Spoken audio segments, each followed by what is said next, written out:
Segala hormat, puji dan syukur kami naikkan kepadamu, Bapa Yahweh Besem Yeshua Hamasya Ruach HaKodes. Engkau adalah Tuhan yang baik, yang selalu menjaga, memelihara, melindungi kehidupan kami dari hari lepas hari, hingga pada saat ini kami bisa datang menghampiri tahta-Mu yang kudus.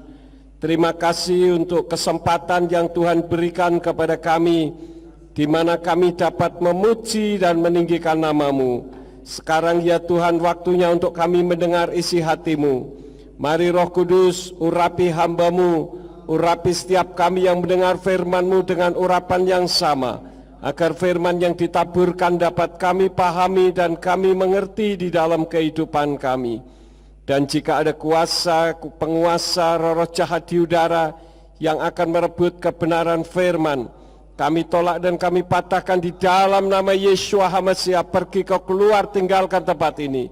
Tinggalkan setiap hati dan pikiran kami, karena hati dan pikiran kami hanya kami tujukan bagi kebenaran firman Tuhan saja.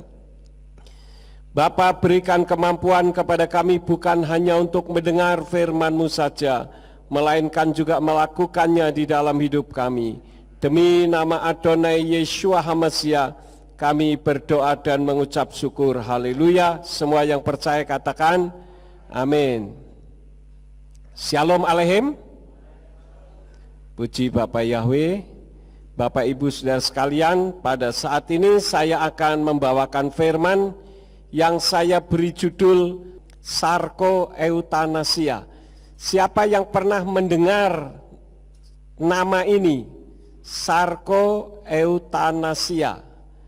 Kalau eutanasia, Rami? Penyakit jiwa? Bukan. Eutanasia itu cukup terkenal dulu. Ya, Mbak Marta. Kenapa? Kurang keras? Apa? Oh, suntik mati. Ya. Jadi eutanasia ini kalau dulu awalnya adalah bunuh diri, tetapi dengan cara disuntik obat, gitu ya. Nah, sekarang ini ada namanya sarko-eutanasia. Apakah sarko-eutanasia itu? Saya akan ajak saudara untuk melihat fotonya. Jadi sarko-eutanasia adalah mesin bunuh diri yang membuat orang mati dengan cara tidur sehingga tidak terasa sakit saat mati dengan diberi gas nitrogen. Kita lihat videonya. Nah, ini saudara-saudara, ini adalah sarko-eutanasia. Cara kerja mesin ini juga sangat sederhana. Mesin akan memiliki sebuah tombol yang jika ditekan akan mengeluarkan gas nitrogen yang akan secara langsung membunuh orang di dalamnya. Kita lihat lagi yang kedua. Nah, ini mesinnya. Ya, itu ada orang yang mencoba sarko-eutanasia. Itu mesinnya, modelnya seperti itu. Satu lagi kita lihat. Nah, ada berbagai tipe mesin eutanasia, sarko-eutanasia. Ya, cukup. Bapak Ibu Saudara sekalian, sarko-eutanasia itu diperkenalkan oleh orang yang bernama Philip Nitschke yang dirancang oleh Alexander Banin. Dasar pembuatan mesin sarko-eutanasia ini adalah karena manusia punya hak untuk mengatur urusannya sendiri, termasuk punya hak untuk bunuh diri, saudara-saudara. Dan beberapa waktu yang lalu, pembuat sarko-eutanasia ini mengadakan pameran di sebuah pasar pameran begitu. Maka timbullah pro dan kontra, terjadi kontroversi di dalam acara tersebut. Saya membaca beritanya, tidak diketahui apakah pada saat pameran itu ada orang yang mencoba. Ya, karena kalau awalnya kenapa ada orang pengen mati bunuh diri dengan cara yang nikmat, mungkin disebabkan karena penyakit yang tidak kunjung sembuh. Sudah diupayakan, dokter sudah hands up, sudah angkat tangan, sudah hopeless, tidak ada pengharapan, dan itu sudah berlangsung lama, sehingga orang berpikir, sudahlah daripada saya hidup hanya tiduran saja, lebih baik saya eutanasia saja dengan cara disuntik mati. Nah, sekarang tidak perlu disuntik mati, tetapi ada mesinnya yang disebut sarkoeutanasia. Yang menjadi pertanyaannya, Bapak Ibu Saudara sekalian, kenapa ada orang yang menggunakan haknya tetapi dengan cara yang salah?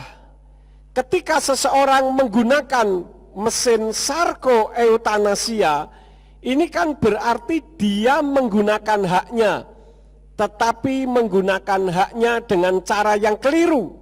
Betul enggak? Nah, kenapa kok ada yang seperti itu? Pada intinya adalah karena tidak menghargai kehidupan. Bisa saja karena orang sudah merasa putus asa, sudah merasa tidak punya pengharapan, sehingga menyerah total. Padahal kita tahu bahwa Bapa Yahweh Besem Yeshua Hamasya Beruah HaKodes mampu memberikan apa? Mukjizat. Jadi orang yang sudah tidak punya harapan juga bisa disembuhkan.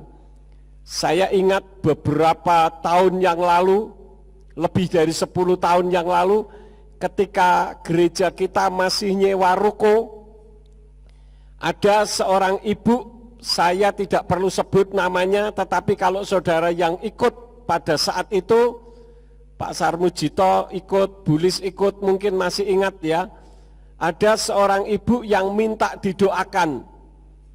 Ibu ini tinggal di Jakarta dan dia kena penyakit kanker rahim, stadium akhir. Dokter sudah mengatakan bahwa ibu ini tidak memiliki pengharapan, usianya paling lama 3 bulan. Maka ibu dari ibu ini dipanggil ke Jakarta. Tetapi mungkin karena ibunya tidak tahan, maka pulanglah dia bersama dengan ibunya di daerah Jawa Tengah ini, saya tidak perlu sebutkan juga. Dan ibunya ini menunggui untuk menanti ajal anaknya. Ya.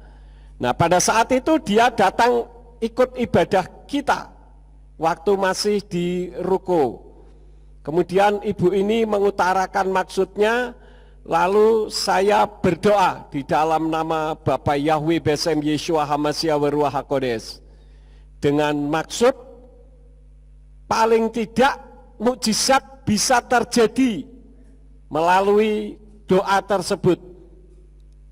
Dan ternyata terjadi betul, saudara-saudara. Ya, dan ibu yang sudah menunggui ini akhirnya tidak jadi mati, yang sudah ditunggu ini tidak jadi mati. Ya. Kemudian beberapa tahun setelahnya, kalau tidak salah gereja kita sudah ada di tempat ini. Ada seorang ibu yang sakit perutnya, sakitnya setengah mati. Pada saat itu saya dipanggil oleh salah satu jemaat, datang ke rumah. Dia bilang, Pak Yakub, tolong teman saya, seorang ibu, dia sakit, luar biasa sakitnya.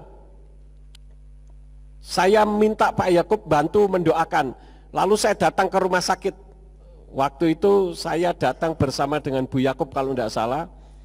Kemudian saya minta supaya diambilkan air. Lalu keluarganya membelikan air minum mineral itu 1 botol tanggung.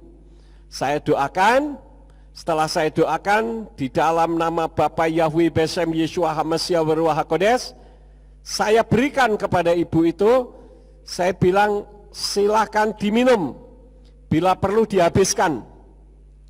Maka diminum, saudara-saudara. Waktu itu belum habis, kemudian saya tinggal pulang. Beda 3 hari, kalau tidak salah 2 atau 3 hari, ibu itu datang ke rumah. Dia bilang, Pak, puji Tuhan saya sudah sembuh. Bagaimana prosesnya? Pada saat itu dia harus dioperasi, tetapi ibunya yang menjagai tidak mengizinkan karena kondisinya yang sangat mengenaskan. Lalu si ibu yang mendapat mukjizat ini katakan, ketika dia minum air mineral botolan biasa yang sudah didoakan, dihabiskan, tiba-tiba dia pengen buang air. Ketika dia pergi ke kamar mandi di rumah sakit di RSUD Ambarawa, ternyata yang keluar airnya putih seperti santan, ya, keluar putih seperti santan, lalu tidak sakit lagi, sehingga akhirnya tidak jadi dioperasi. Dia sembuh lalu dia pulang.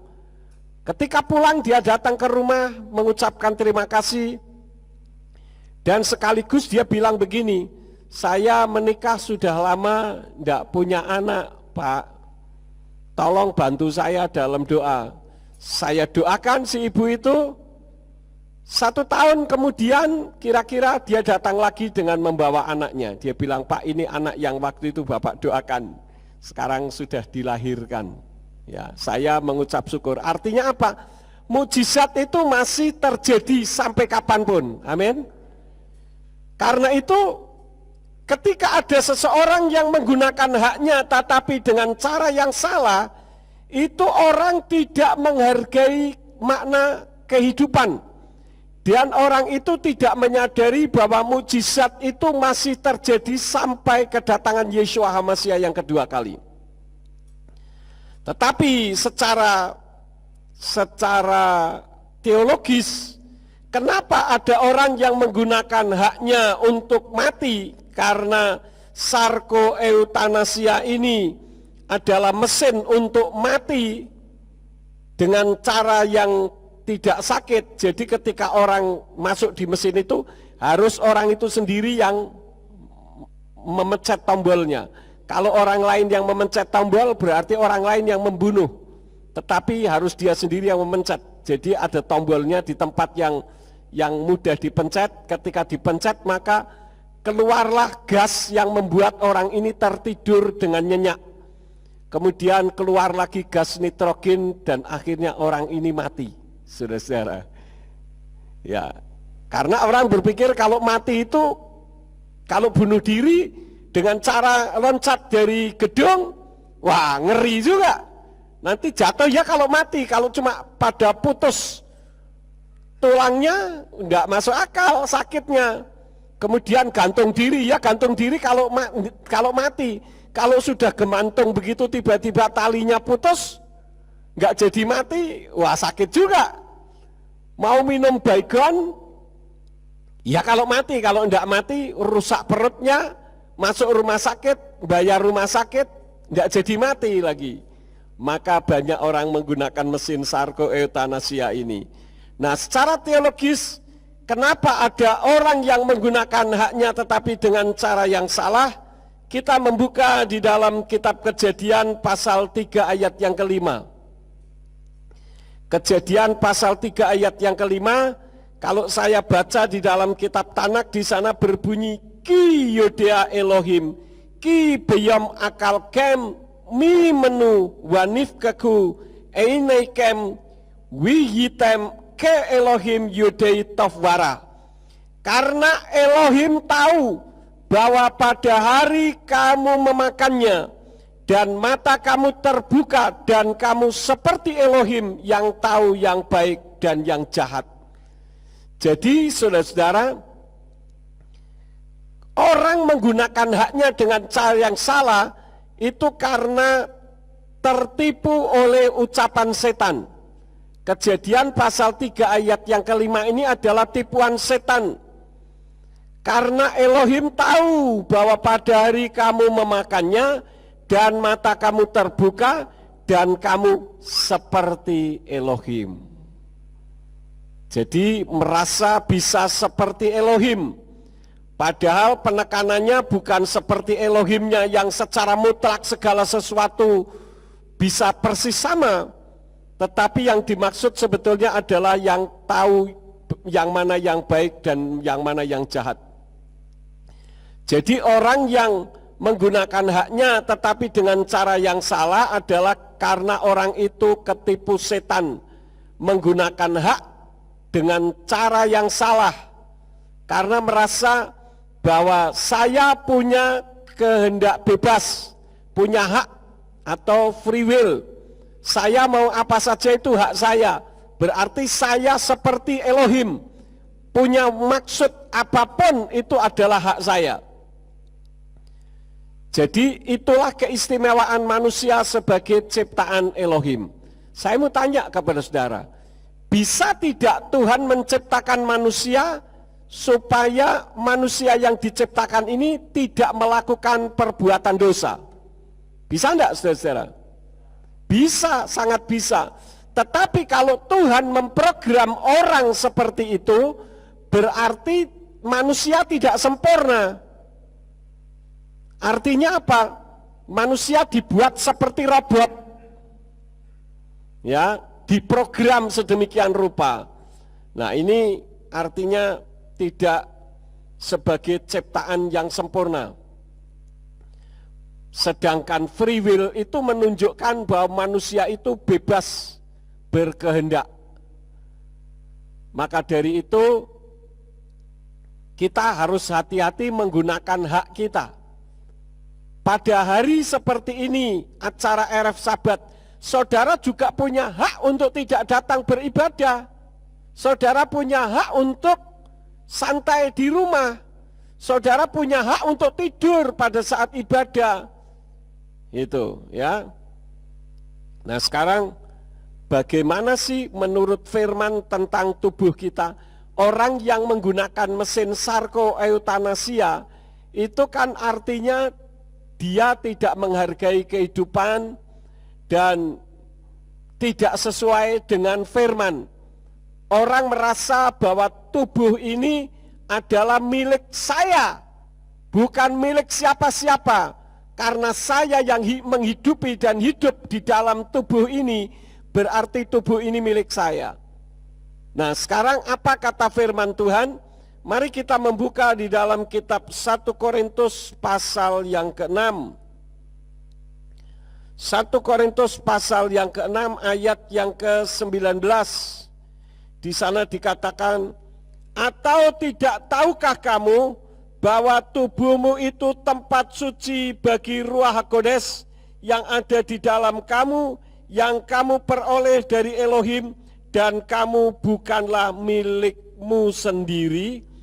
Jadi menurut firman Tuhan, tubuh kita adalah miliknya siapa, saudara-saudara? Yang jelas bukan milik kita sendiri. Lalu miliknya siapa? Kita lihat ayat yang ke-20. Sebab kamu telah dibeli dengan suatu harga, karena itu muliakanlah Elohim dengan tubuhmu dan dengan rohmu yang adalah milik Elohim. Jadi tubuh kita ketika saudara menerima Yeshua HaMashiach sebagai Tuhan dan Juru Selamat, tubuh saudara ini miliknya siapa? Miliknya Elohim, bukan milik kita. Jadi jangan sembarangan kita menggunakan tubuh kita sekehendak kita yang melanggar firman. Karena tubuh ini sudah bukan milik kita sendiri. Kitab suci katakan kita sudah dibeli dengan harga yang mahal, yaitu nyawanya Yeshua HaMashiach. Kita bukan orang Yahudi. Kalau orang Yahudi itu ditebus. Karena apa? Mereka adalah miliknya Bapa Yahweh yang dipilih. Ya, misalkan seperti kitab suci ini adalah milik saya misalkan. Kemudian saya serahkan kepada Simeon. nih Simeon, saya gadaikan kitab suci ini kepada kamu 100.000 misalkan. Nah, ketika saya sudah punya uang, maka kitab suci itu bisa saya minta kembali dengan cara diapain? Ditebus, karena kitab suci ini milik saya.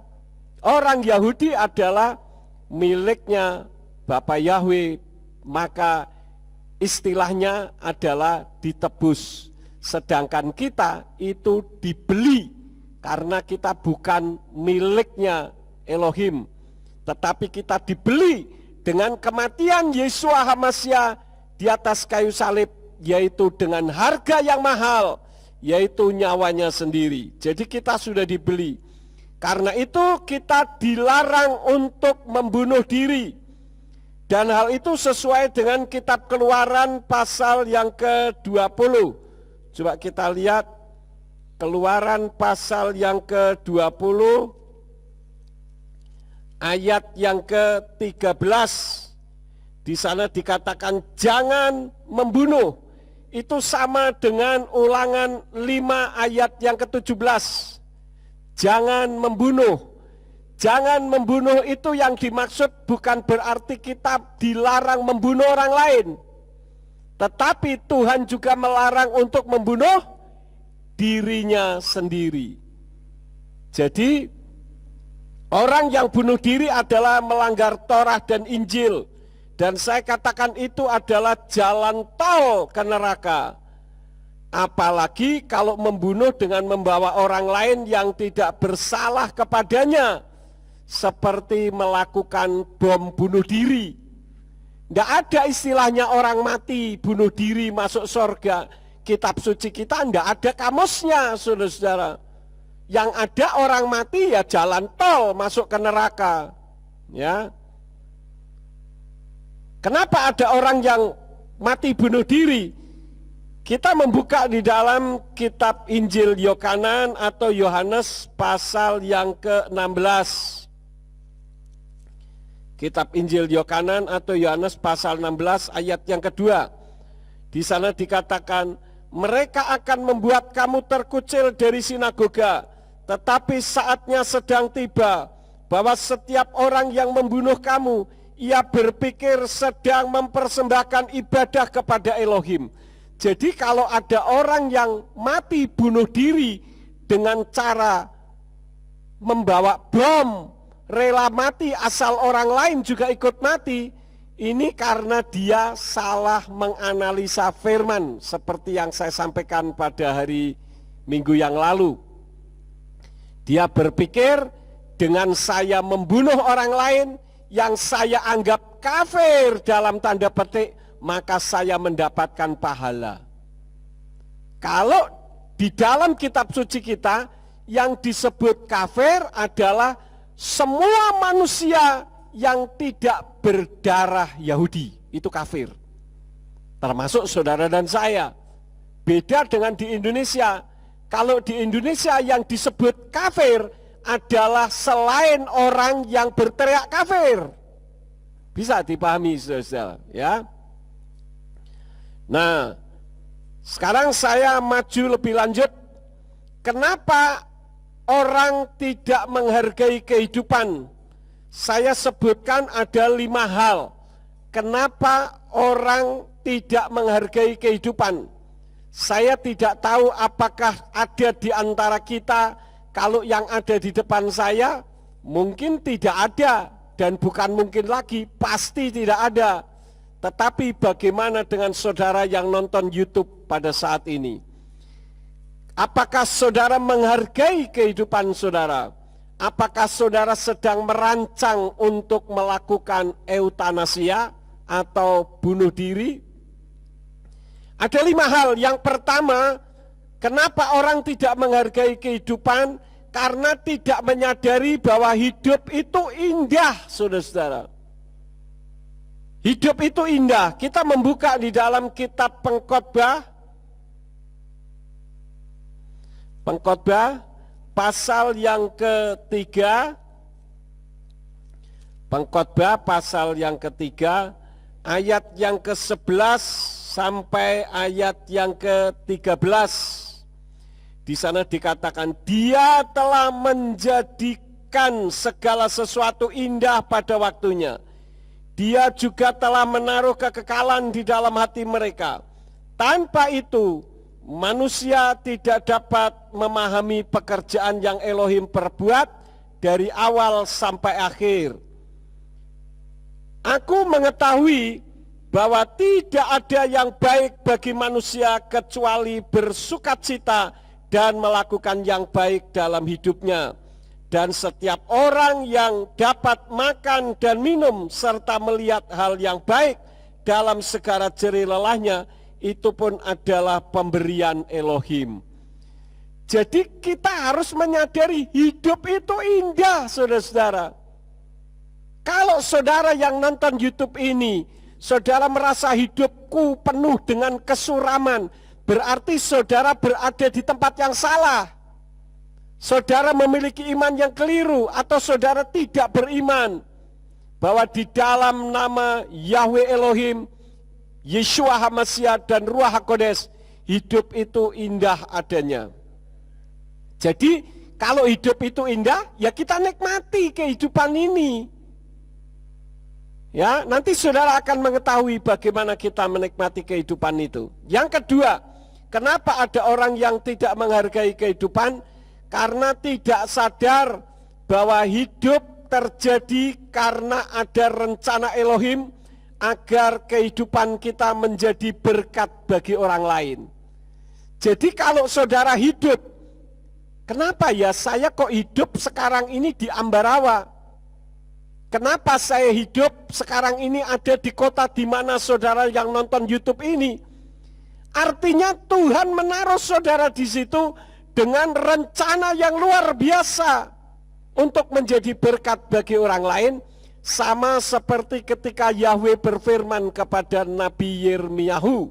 Kita membuka di dalam kitab Yirmiyahu pasal yang ke-1 ayat yang ke-5. Di sana dikatakan, sebelum aku membentuk engkau dalam rahim, aku telah mengenal engkau. Dan sebelum engkau keluar dari kandungan, aku telah menguduskan engkau. Aku telah menetapkan engkau menjadi nabi bagi bangsa-bangsa. Artinya Tuhan memberi kesempatan kita hidup untuk kita nikmati, sekaligus juga untuk menjadi berkat bagi orang lain. Pak, tapi saya ini hidup dari akibat perbuatan terlarang. Orang bilang saya ini anak haram. Biar saja orang mengatakan anak haram, tetapi ketika engkau mendengarkan firman ini, artinya bahwa Tuhan punya rencana yang indah di dalam hidupmu. Walaupun orang melabeli kamu sebagai anak haram, tetapi Tuhan tidak pernah melabeli kamu negatif. Segala sesuatu yang sudah terjadi akibat free will yang dilakukan oleh orang tuamu, kehendak orang tuamu, tetap Tuhan punya rencana yang indah di dalam kehidupanmu. Karena itu nikmati kehidupan saudara, karena hidup itu indah dan dia punya rencana yang besar. Itu hal yang kedua.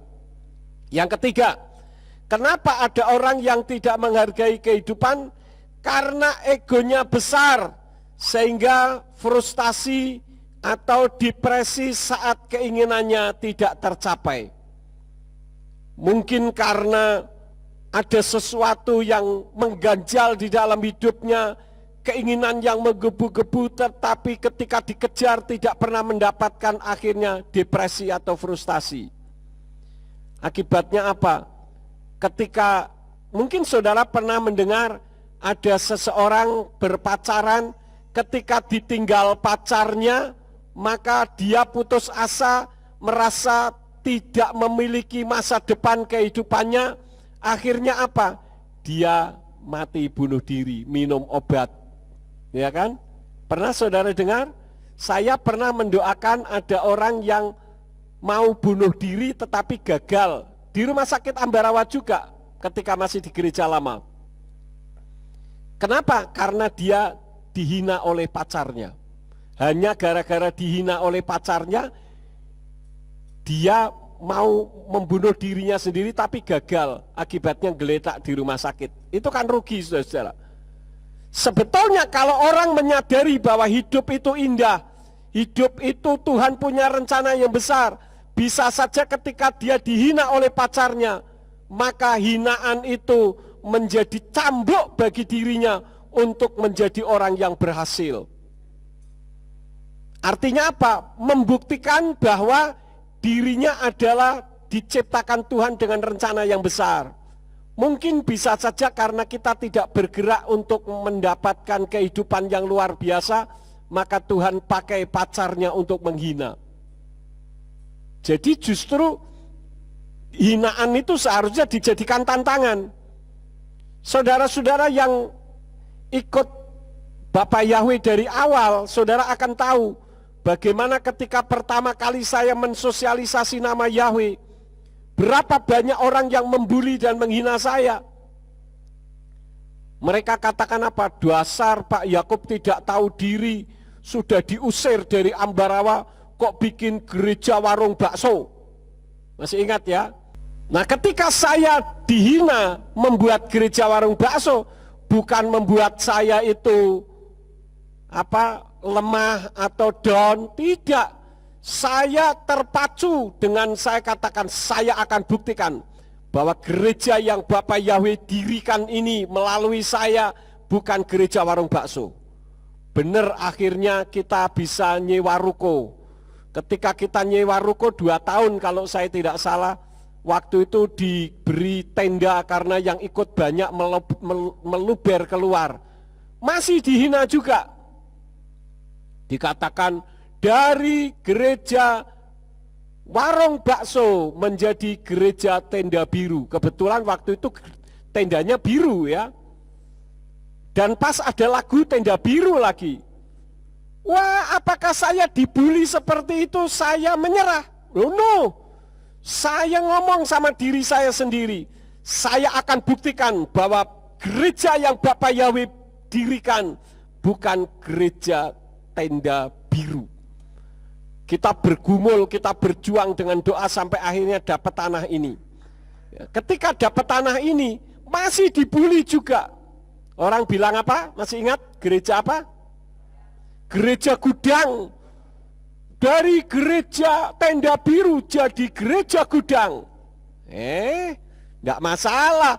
Gudang kalau gudang jiwa-jiwa luar biasa. Ya, lalu akhirnya kita bentuk bagian depan. Masih dibully juga, katanya gereja mewah mepet sawah.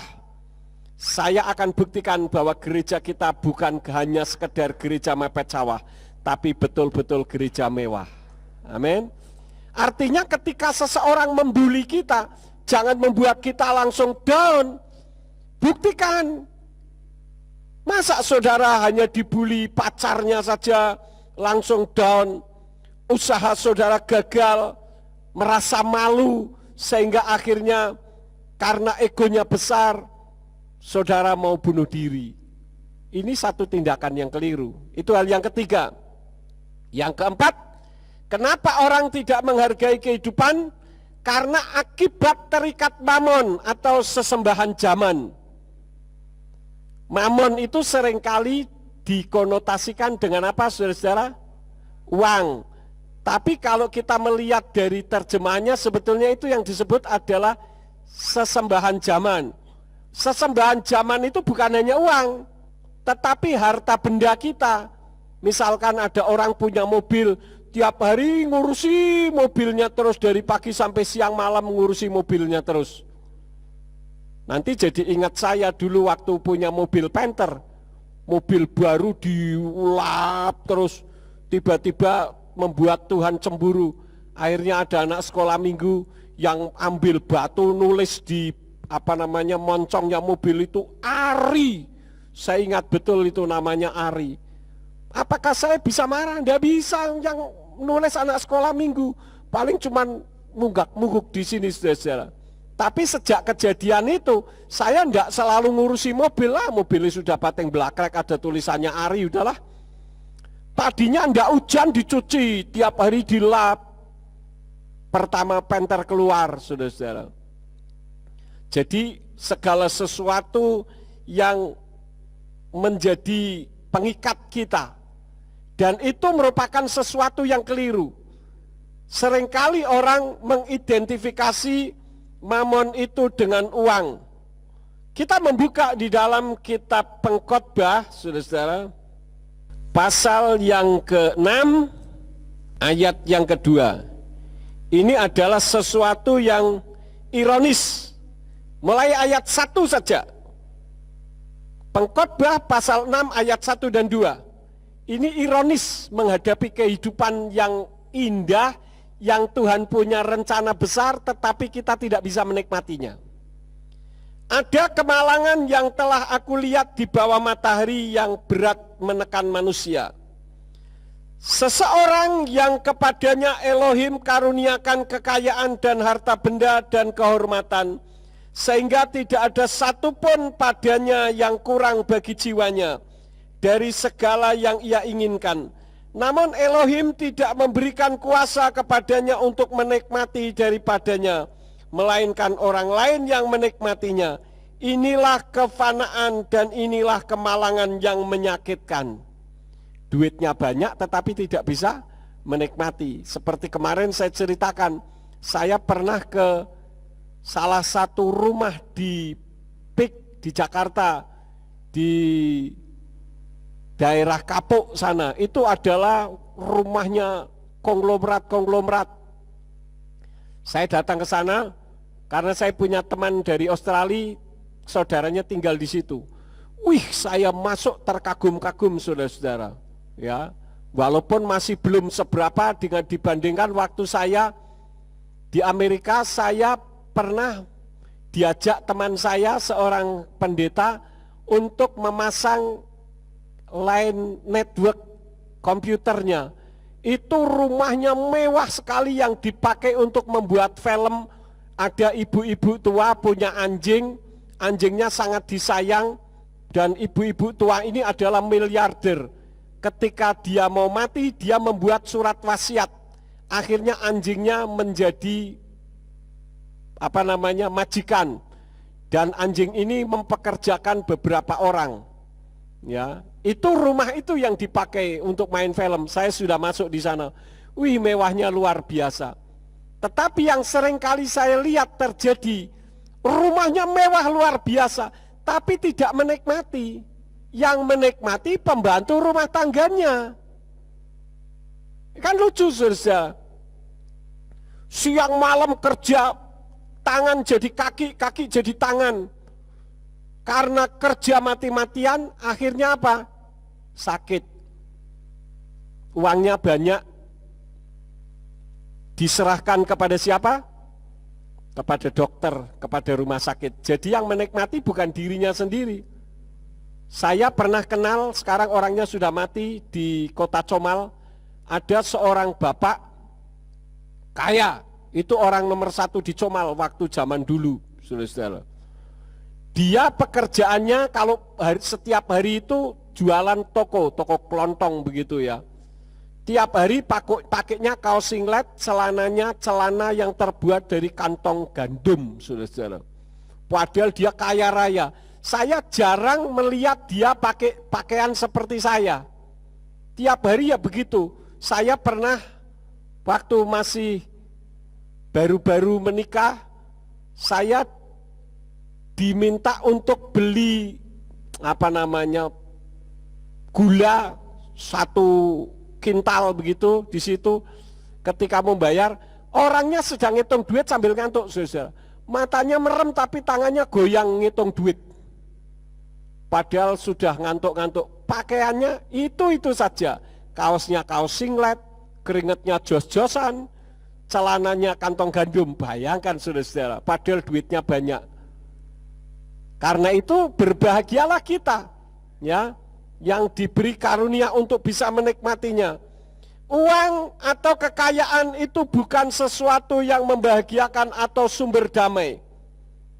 Apakah Pak Yakub bisa membuktikan? Bisa. Ada banyak sekali orang-orang kaya yang duitnya banyak tapi pada akhirnya mati bunuh diri, loncat dari apartemennya ada yang bunuh diri dengan cara yang lain lagi, dan bahkan mungkin termasuk nanti menjadi peserta sarko eutanasia. Ini menunjukkan bahwa kekayaan itu bukan sumber kebahagiaan. Kitab suci katakan Yeshua memberikan damai sejahtera, dan damai yang diberikan oleh Yeshua tidak sama dengan damai yang diberikan oleh dunia. Jadi kalau saudara mengaku sebagai umat Nasrani, tetapi hidupmu kemrungsung saja, tidak ada rasa sukacita, tidak ada damai sejahtera, maka iman saudara patut dipertanyakan. Biasanya orang kalau belum punya uang, poseng pingin punya uang. Tapi kalau orang uangnya sudah banyak, poseng juga loh saudara-saudara. Sekarang mau naruh uang di bank, takut banknya bangkrut, tidak bisa keluar. Kemarinnya waktu ada Bank Century itu bangkrut, saudara-saudara, ada seorang ibu-ibu yang ngoceh sendiri, menuntut dengan ngoceh sendiri sampai naik-naik di atas meja. Mungkin saudara nonton YouTube-nya, itu stres saudara-saudara karena uangnya miliaran, puluhan miliar, dia usaha nggak bisa keluar. Kasus Bank Century dulu, ya. Dan ini menunjukkan bahwa uang itu bukan segala-galanya. Dulu saya ingat waktu zaman Porkas, ingat ya, yang agak lanjut usia tahu itu, Porkas itu semacam nalo gitu. Judi yang diorganisir oleh pemerintah, ya. Nah, pada saat itu ada orang yang hidupnya susah, coba masang Porkas. Ternyata dapat saudara-saudara. Ketika dapat, ya wah, sorak-sorak itu kuponnya itu ditunjuk-tunjukkan orang, sampai dia ditanya pun tidak bisa jawab. Padahal dia belum pegang duitnya. Baru merasa saking sukacitanya yang luar biasa. Kenapa? Karena hidupnya tergantung kepada uang. Memang kita butuh uang, amin. Saya juga butuh uang, karena kalau saya beli sesuatu, tidak mungkin saya beli pakai daun. Tetapi bagi saya uang bukan segala-galanya. Jadi orang yang memburu uang, ingin menjadi kaya, dia akan kecewa. Apalagi kalau kita melayani pekerjaan Tuhan. Kalau kita memburu uang, kita tidak akan pernah dapat uang. Tapi kalau kita tidak memburu uang, uanglah yang memburu kita. Karena uang itu adalah hamba yang baik, ya, uang itu hamba yang baik, tetapi dia adalah penguasa yang kejam, bisa membuat kita menjadi budaknya. Seperti yang saya ceritakan tadi, ada bapak-bapak yang hanya pakai kaos singlet, celana, kantong gandum, itu sudah menjadi budaknya uang. Tiap hari hanya kerja di toko saja, tidak pernah tahu dunia luar. Sedangkan saya bisa keliling dunia. Kenapa? Karena kita diberi karunia untuk bisa menikmati berkat yang Tuhan berikan kepada kita. Itu yang kelima. Yang keenam, kenapa orang tidak menghargai kehidupan? Karena mengabaikan bahwa di balik kematian ada kehidupan kekal setelah melewati penghakiman. Di dalam kitab Ibrani pasal yang ke-9, kita membuka di dalam kitab Ibrani pasal yang ke-9, ayat yang ke-27, di sana dikatakan, dan sebagaimana ditetapkan atas manusia untuk mati satu kali saja, dan setelah itu penghakiman. Jadi manusia semua akan mati karena dosa. Keturunan kita yaitu Adam dan Hawa sudah berdosa, maka semua cucu keturunannya harus mati, karena upah dosa adalah maut. Maka setelah mati, kitab suci katakan kita akan dihakimi. Nah, sekarang setelah penghakiman, kita mau masuk kemana ini? Masuk kehidupan kekal di sorga atau kehidupan kekal di neraka? Kita akan menerima mahkota kehidupan semua, baik yang jahat maupun yang baik. Tetapi yang jahat menerima mahkota kehidupan untuk hidup di dalam neraka. Seperti apa kondisi neraka? Saya ajak saudara untuk membuka kitab Yesayahu pasal terakhir, ayat yang terakhir. di depan kitab Yeremiahu, yaitu di dalam kitab Yesayahu pasal 66 ayat yang ke-24. Di sana dikatakan, dan mereka akan pergi keluar dan melihat mayat orang-orang yang telah memberontak melawan aku, karena ulat-ulat mereka tidak akan mati dan apinya tidak akan padam, dan mereka akan menjadi suatu kebencian bagi semua yang hidup. Inilah kondisi orang yang hidup kekal di neraka. Itulah Bapak Ibu Saudara sekalian, mari ketika kita hidup seperti saat ini, kita persiapkan kehidupan kita supaya kita hidup bisa dinikmati, karena hidup itu nikmat, hidup itu indah, dan Tuhan punya rencana yang besar di dalam kehidupan kita. Maka kita tidak perlu melirik sarkoeutanasia. Sarkoeutanasia di Indonesia macam-macam, tali, ya, baygon, racun tikus, itu sarkoeutanasia bagi orang di negara kita. Kalau di Belanda, mesin seperti yang tadi itu, orang tidur ceklek, tidur les mati gitu. Tapi itu adalah perbuatan yang sia-sia karena melanggar firman, ya. Nah, ini saja firman yang saya sampaikan kepada Bapak Ibu Saudara sekalian sebagai renungan kita di dalam ibadah RF Sabat pada malam hari ini. Saya beri kesempatan kalau ada yang akan ditanyakan, silahkan bisa bertanya, angkat tangan kalau ada yang mau tanya. Ada saudara-saudara? Tidak ada. Baik, kalau tidak ada kita akan akhiri. Mari kita bangkit berdiri bersama-sama. Kita akan tutup di dalam doa. Bapa Sorgawi, Bapa Yahweh, di dalam nama Adonai Yeshua HaMashiach dan Ruach HaKodes, kami mengucap syukur dengan firman yang Tuhan sampaikan kepada kami melalui hamba-Mu ini. Tuhan tolong supaya kami bisa menikmati kehidupan, karena hidup itu indah, dan hidup itu karena Tuhan punya rencana yang besar. Kami sadar bahwa nantinya setelah kematian akan ada penghakiman. Karena itu selama kami hidup di atas muka bumi ini, kami akan mempersiapkan kehidupan yang akan datang, supaya kapanpun Tuhan panggil kami, maka kami siap untuk menerima panggilan-Mu, dan kami beriman bahwa kami akan masuk ke dalam kerajaan sorga yang kekal. Berkati seluruh jemaat yang sudah mendengarkan firman-Mu, jadikan kami sebagai pelaku firman, yaitu orang-orang yang bisa menikmati kehidupan di atas muka bumi ini. Terima kasih Bapa. Kalau sebentar kami akan pulang, kirim malaikat Tuhan untuk menjaga melindungi kami, tibakan di rumah kami masing-masing dengan selamat. Demikian pun semua yang sudah ambil bagian di dalam pelayanan pada malam ini, Engkau pakai mereka semakin hari semakin heran. Dan semua jemaat yang sudah hadir, Engkau memberkati ya Bapa. Terima kasih Bapa. Sekarang berkatilah kami, karena kami siap menerima berkat daripada-Mu. Mari kita angkat kedua belah tangan kita untuk menerima berkat Yahweh. Yefarka Yahweh weyus mereka. Yahweh memberkati engkau dan memelihara engkau. Yair Yahweh panah oleh kawikuneka. Yahweh menyinari engkau dengan wajahnya dan memberi engkau anugerah. Yisa Yahweh panah oleh kawi Yashem leka shalom. Yahweh menghadapkan wajahnya kepadamu dan memberi engkau damai sejahtera. Diberkatilah engkau di kota dan diberkatilah engkau di ladang.